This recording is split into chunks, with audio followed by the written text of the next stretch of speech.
உழவனுக்கு ஏற்றம் தரும் பண்டிகையாம். புத்தம் புதிய ஆடை கட்டி பொங்கல் வைக்கும் நன்னாளாம். செங்கரும்பு மஞ்சளுடன் சிறப்புடனே படையலிட்டு கடவுளுக்கு நன்றி சொல்லும் தமிழர்களின் திருநாளாம். உலகமெல்லாம் கொண்டாடும் உழவர்களின் நாளிதுவாம்.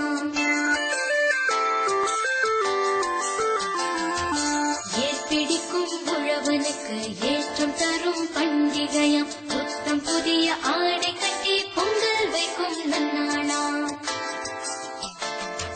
செங்கரும்பு மஞ்சளுடன் சிறப்புடனே படையலிட்டு கடவுளுக்கு நன்றி சொல்லும் தமிழர்களின் திருநாளாம். உலகமெல்லாம் கொண்டாடும்